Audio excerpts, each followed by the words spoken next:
Good day, good day. All right, so welcome to the assessment video.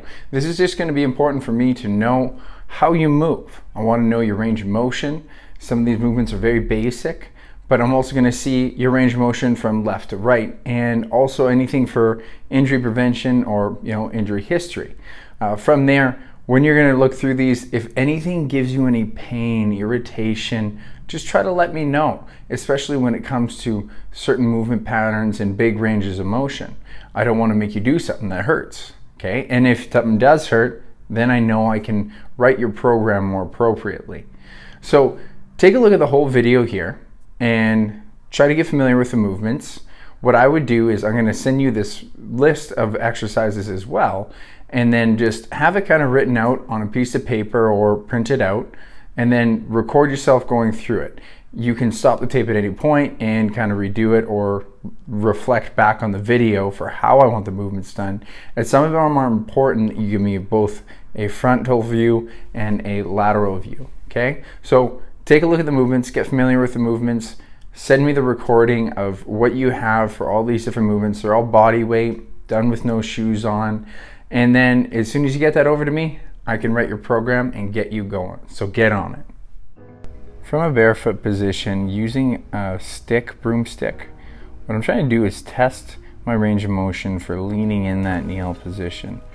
And you see what I'm looking to do is see how far that knee can come forward without the ankle coming up.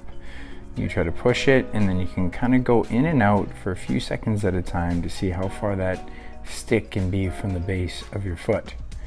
Go to the other side, perform the same routine, estimate where you think it is, lean into that knee, but really focus on where you feel the stretch in your heel so that the heel doesn't come off the ground. And I'm trying to see how far my knee is. I use that stick for stability and for a marking point. While laying down, just raise a straight leg. Make sure that knee is really locked out. And you're going to feel real tightness in your hamstring, and alternate raising to the other leg. And I'm simply looking to see from one side to the other which one raises higher. And it's important that you don't lift your hips or lift the other leg off the ground, because then you're kind of cheating in the movement. Really just challenge how far each side can go, feeling the stretch in the hamstring and possibly even in your hip flexor itself. 3 per side. Really simple groin stretch here. Just try to kind of slide out wherever you feel mild discomfort, and I'm using my hands to stabilize. This is as far as I can want to go without feeling like a lot of pain, and that's all I want to test.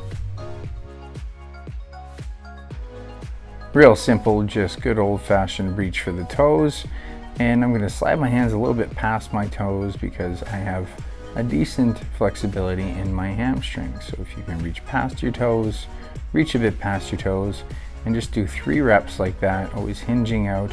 It's okay to round the back a bit to get the stretch, but keep the knees locked out. So this one's from a seated position. Simply going to try to stretch my glute by lifting the one foot up and putting it on my knee. And then to the other side, you'll notice the side's even a bit tighter, and that's what I'm looking for, is left to right imbalance here. So just a front overhead reach here, and try to do about 2 or 3 times just so I can see how you tend to raise your hands over your head. And also try a lateral from the side view, again reaching out in front and over your head, trying to see how everything just naturally moves here. And also don't extend that. I don't want to see that. Keep it very honest in the shoulders. On this one, you're just going to give me a frontal view of reaching from the side and overhead, and let me know if you feel any negative irritation here. So make sure you can see that I can see you in the camera, and you're going to reach behind. So I put my hands into a fist, one on top of the other, and I'm going to try to go behind my back, go back to the center, then I'm going to do the other hand, making a fist. And I'm not trying to really climb, as I tend to see people try to cheat on this. Just make it a pretty honest range of motion. I'm going to do 3 attempts per side. You can actually tend to see what I'm looking for here. One side is a little easier than the other. Each rep has a bigger range of motion, but you're not trying to force it drastically. Just give it a pretty honest viewing. And again, if you feel any irritation in these movements, let me know. So face down, prone, overhead to handcuff. So you're coming from over your head into a handcuff position, trying to reach as high up behind your back as you can. This tends to be a very challenging one with people who have tight shoulders like myself. Let me know if you feel any kind of funny, maybe clicks and stuff like that in this one. It'd be very common. This is a challenging exercise. Quite simply, I just want to see 4 body weight squats, nice control, not crazy fast. You don't have to replicate my exact squat pattern. I'd rather see the way that you tend to squat yourself.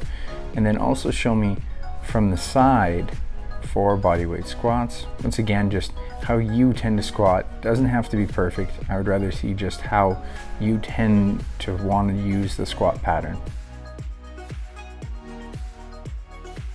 From here, just a basic body weight reverse lunge. And very similarly, just need to give me a frontal view and just step back, pause, come back up, 4 on one side, and then similar, just the same thing, 4 on the other.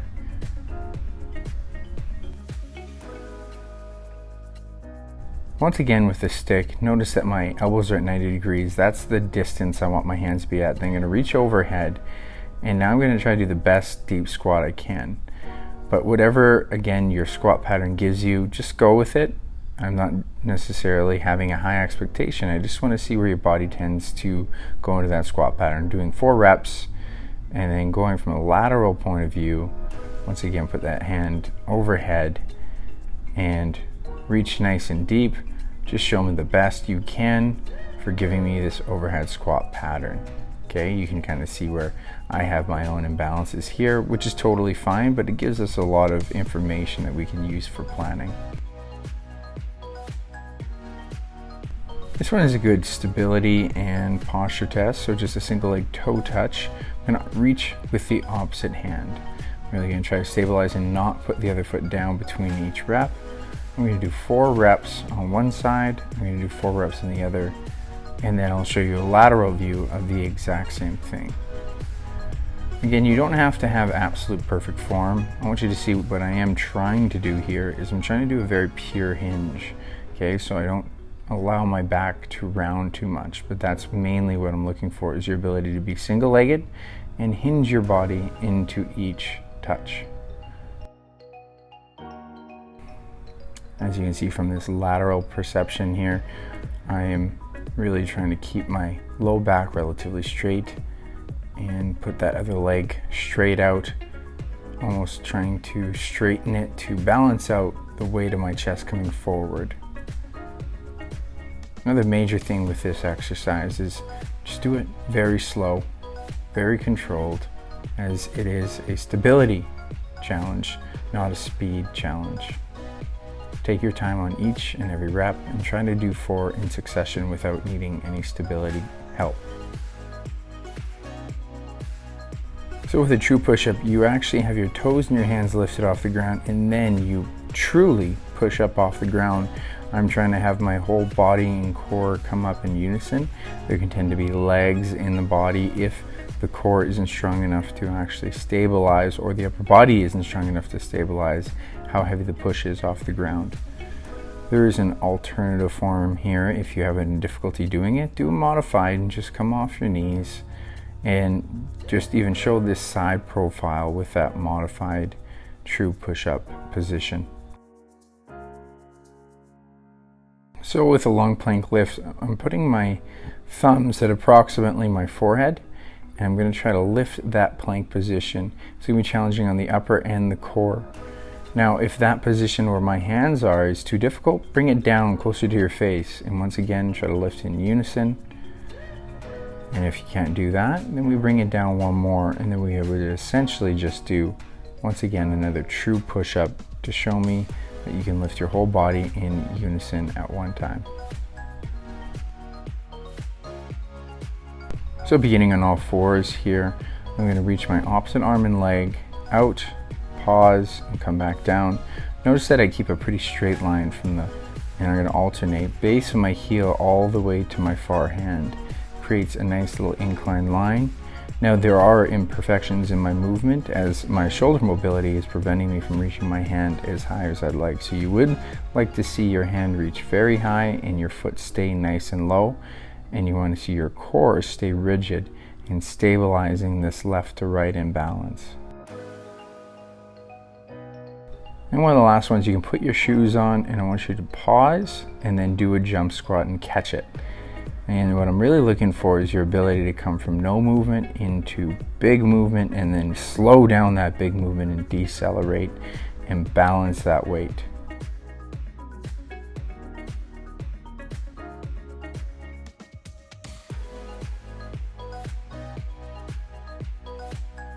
And very last movement here, we got jump squat with the counter movement. So up and then catch and release. Notice that my arms go behind me and over above me, just 4 reps.